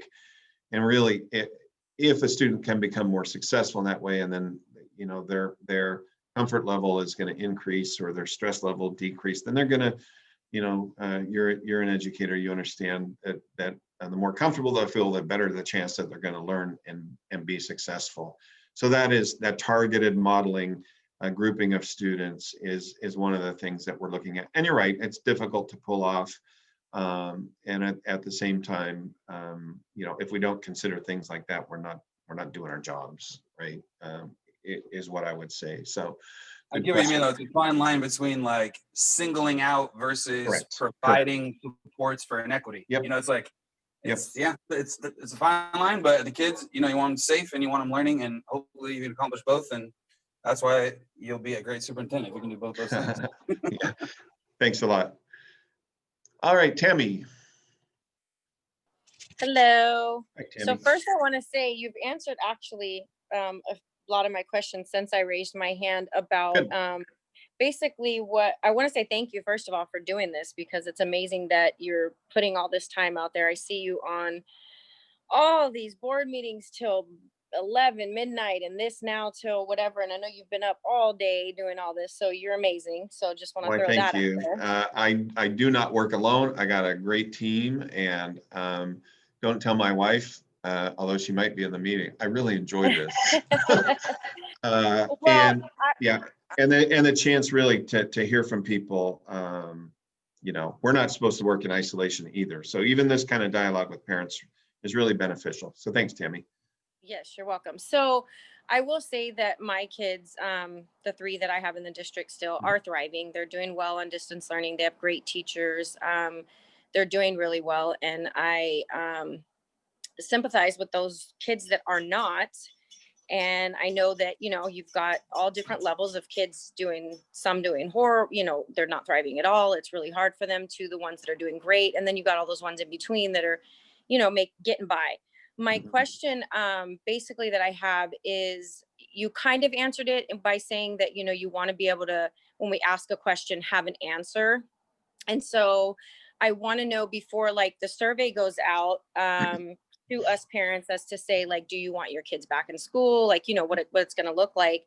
If we'll have more information before that comes out. Like, I know I've asked several times, but it's something that, is in the works, and I totally understand it. You guys are doing great and working so hard on everything, and there's so many aspects that you can't just get all of them, so quickly. But like, the isolation rooms being like transparent, if a kid does end up being symptomatic at school, and a parent sends the kid to school, either knowing or not knowing that, they have symptoms or whatever, and then that kid has to be put somewhere, and then another kid shows up, and like, just knowing, for us to know as parents, like, if my kid ends up having, during the day, something happens, and, she was fine when she went in, but then all of a sudden she's got, these symptoms come up, and she has to be put in this room, and then another kid has to be put in that room.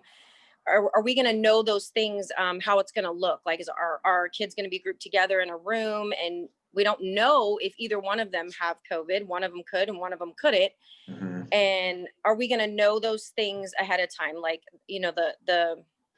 I don't mean to talk around myself. I'm kind of no, I got you. You know what I mean? So that we know what it looks like. You know what I mean? So are we going to know those things beforehand?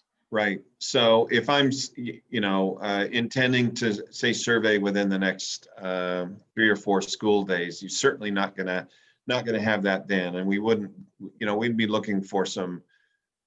We'd provide some broad structures around those questions. The ideas of cohorts, smaller number of students, cohort approach, the basic safety protocols in place. I think we have the obligation to provide a whole bunch more that information before we would say, okay, Tammy, do you want to have the girls in hybrid, or do you want to continue distance learning, right?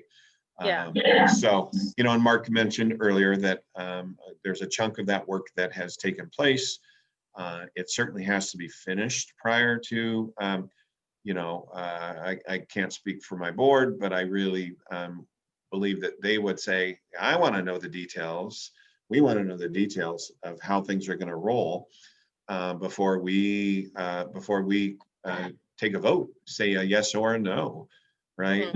You're really talking about, within the next several weeks of those kind of details having to get hammered out, having to be, finalized and such, because, there's risk involved in this, and it's children's health and staff members' health, and we just can't mess around with that, obviously, to say the least.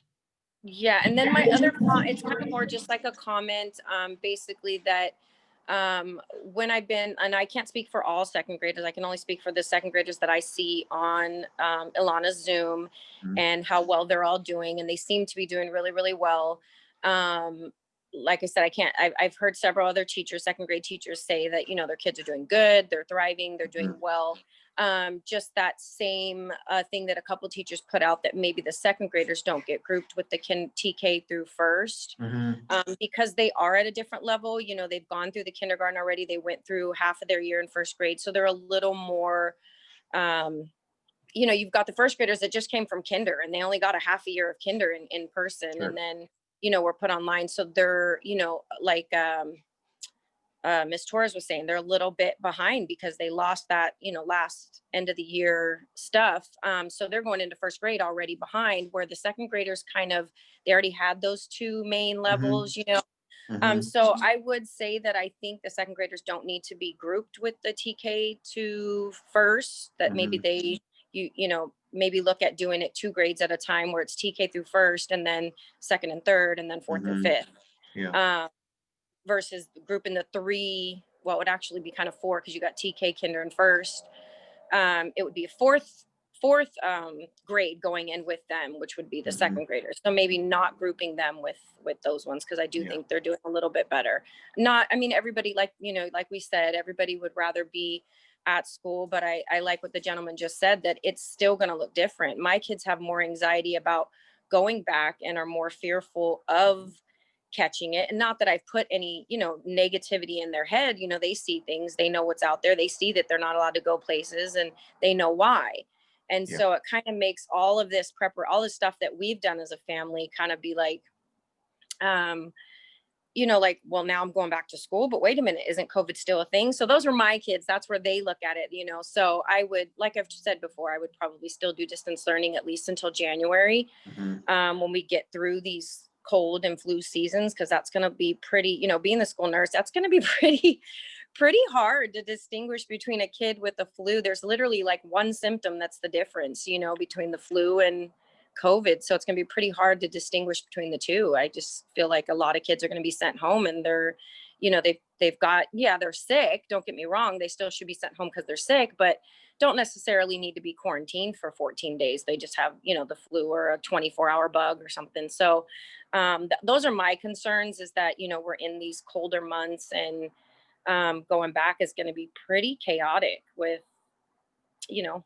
just the sniffles and, things like that, and those are all signs of COVID. So it's really hard to distinguish, me as the nurse trying to triage little kids of what, which one do you have? I wouldn't know. You have to get tested. But anyway, so just my thing was just, being able to have more of the information, not all of it, so to say, because that's, it's changing every minute, seems like, but more information before we make that decision to, okay, I feel safe that my kids are going, you've got this and that in place, and all these different safety precautions and all that, kind of having that information before we make that decision.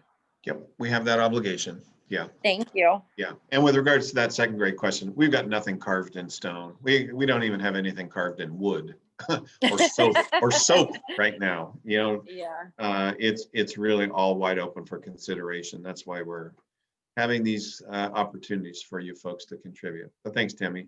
No problem. I appreciate you. You bet. Jenny? Sorry, this isn't really a question, this is a comment, but I work in a nursing home and we had to do our own surveillance testing for a while, and I have some contacts for third party surveillance testing companies. If you want them, I can email them to you. I just got them from our infection control nurse. Super. If you don't mind emailing that to me, that would be terrific. Thank you. Yeah. All Because right. it does seem like at this point in time, we're going to kind of be on our own. Although the Lisette Estrella Henderson, who's the Solano County Superintendent of Schools, she did make mention, now that I think about it, last week about some of the northern county superintendents trying to address this together. But that was a possibility as of last week. We'll learn more about it this week, but that would be terrific. Jenny, thank you. Appreciate that. Thanks. You're welcome. Okay, I do not have any more hands up at this point in time, but I don't want to say thanks for coming, folks. And, you know, one of the things I said to the group last night is very, very clearly the overwhelming concern for everyone is regarding the safety of our students and our staff. And that there is a justified expectation that we have our ducks all lined up, that we are well planned and able to implement the safety procedures and practices in place. And then I heard a mix of, you know, people wanting their children back. Just a couple of voices tonight, you know, really kind of on the, no, really as soon as possible. I did hear a number of thoughts related to not rushing into this, that yes, they want, you want your kiddos back, but entertain perhaps after the holidays or such.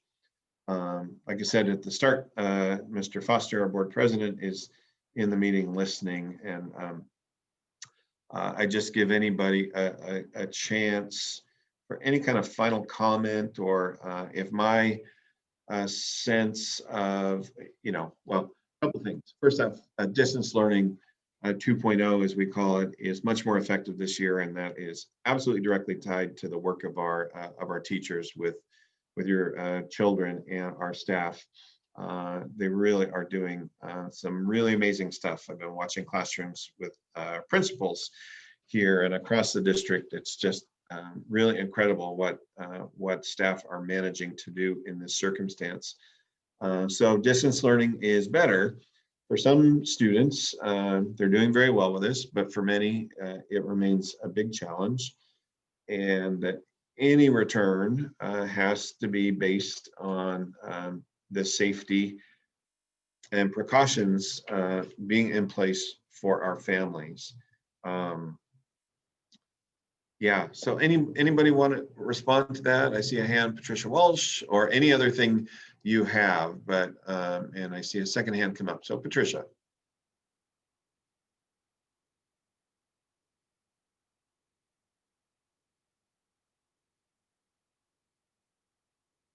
You still there, Patricia?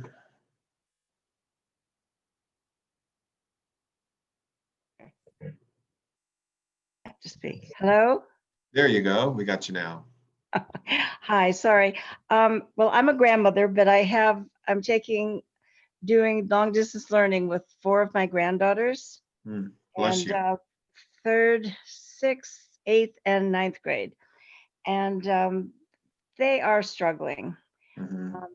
I mean, they're doing the work, but they are just sort of struggling. So I know they would love to be in school. I know that all the daycares and preschools have been open without any problems here all summer in Dixon. And I know 2 of my granddaughter's friends have moved up to El Dorado Hills, and they're in school. Right. And their school is doing wonderful with the hybrid and the mask, and the girls up there are just blossoming being in school, even though it's just a half a day they go, you know, the AB model. So it's really, I don't know if that's that's just my input. I just Mhm. hope that we can go back. I thought when I had listened back in August that we were ready to go back to school if the board had voted for it, that you had all the sanitation and all the everything Mhm. in place back in August. Yeah, we had a lot of that. Yeah, we had a lot of that. And of course, the situation around the pandemic was changing so rapidly. Yeah, that was, about a month when that decision was made, was about a month before school was going to reopen. And we would have had our work cut out for us for sure, just as all districts would have at that point in time. And like I say, a lot of what we're doing with regard to our staff on campus right now is directly applied to if we have students return as well, especially in the smaller groups. So we are not starting from square one, plenty in place, but still it does ramp up things to have students come back on campus for sure. Is one of the largest problems that maybe the teachers, you have more teachers that don't want to actually have children in class right now? Yeah, I think every member of our staff, both certificated and classified, know that the best thing for students is this in-person learning experience. It's these people's lives really. They've put heart and soul and time and energy into that. So very fairly, we have staff who are concerned about their health and safety, about bringing something home to members of their households who may be at risk or have the underlying conditions, those types of issues. Some of our staff are currently working remotely because of their own health or similar kind of concerns. So I think our job here is to find a balance between this health and safety component and the program that we offer, right? And if we were to ignore the first part of that or not do a good enough job in the first part of that, then the second part, that program part, becomes really difficult or impossible to deliver on. So we have details to work out with our labor groups. And like I say, we've begun that already. And so, it's a fine balance that we're trying to find here. But,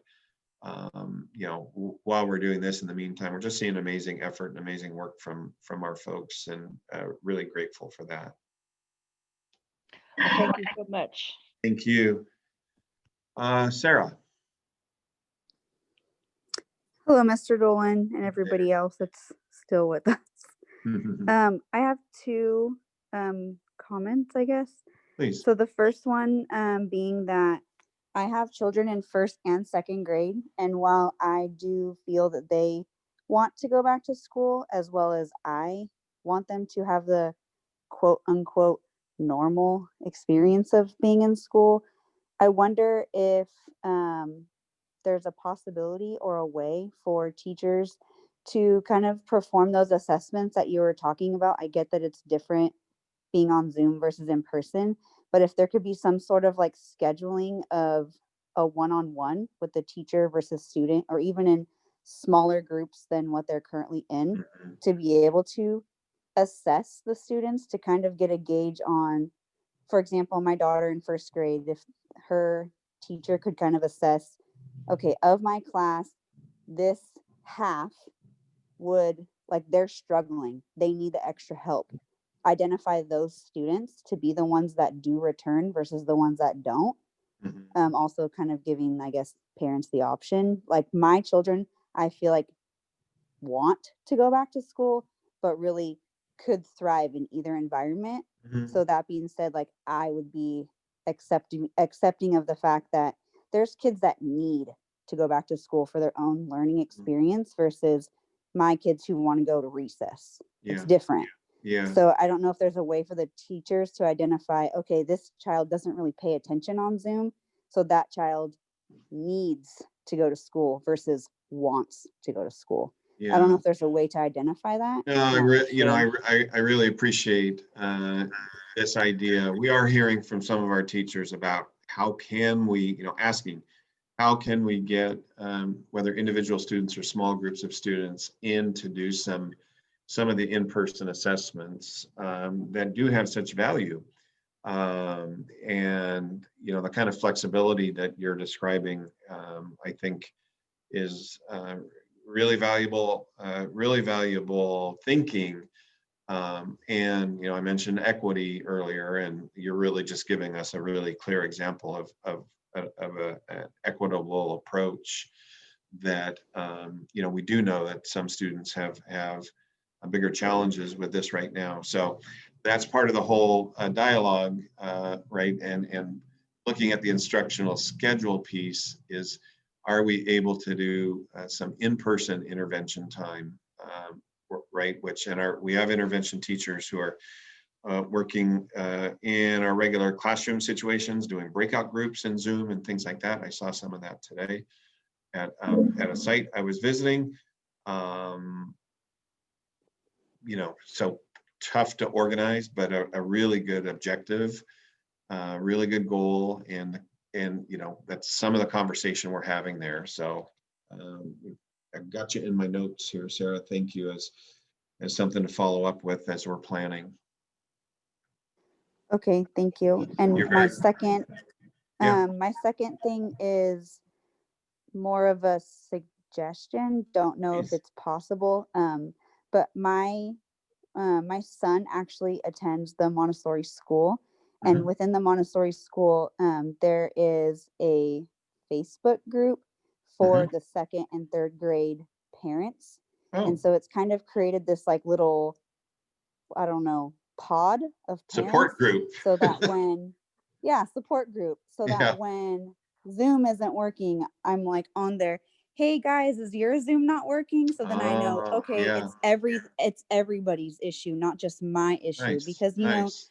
when it's normal school, like prior to COVID-19, at drop off, you kind of see Sure. a mom and you get her phone number and you exchange and you make play dates, but there's not really that opportunity at this point. Another thing with that like support group pod thing is that I've seen like a last name, and then I recognize the same last name on my son's class list, and my son's like, yeah, that kid's in my class, he seems awesome. So then I messaged the mom privately on Facebook, and we Gotcha. met Gotcha. at the park with a mask, and Oh. they got to meet a schoolmate, or they got to do a Zoom call special with a schoolmate, just because there's really no way otherwise to know who's who. Like, I don't really know how to, I guess that what I'm saying is that the support group kind of like helped us branch out, kind of like Sure. at least meet a friend from school versus nobody. Yeah. I don't know if that Nice. makes sense. Nice idea. Yeah, we'll kick that around. We have a meeting with our elementary principals on Thursday. We'll kick that around with them. Appreciate it. Okay, thank you very much. Thank you. Okay, we're down to 54 devoted souls, and we've been a little over 2 hours now. I just want to give a final call for anybody with any questions or comments, concerns, suggestions.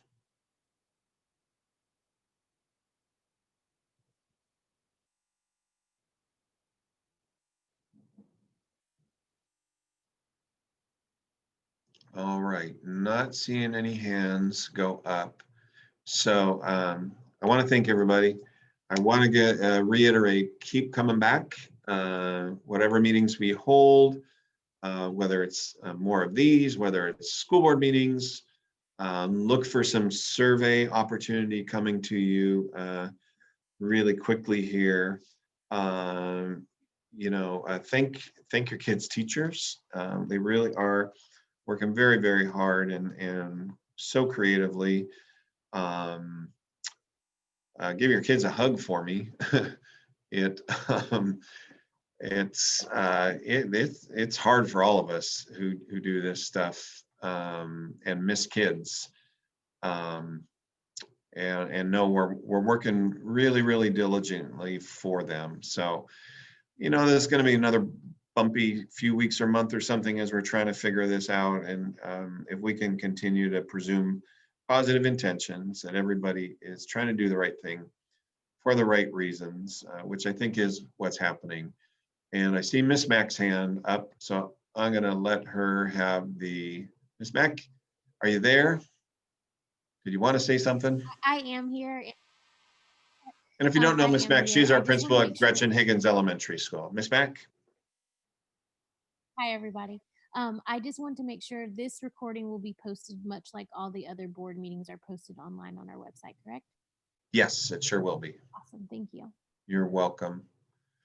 Okay, so I will say good night, everybody. Thank you again for your time and attention. Great questions and comments.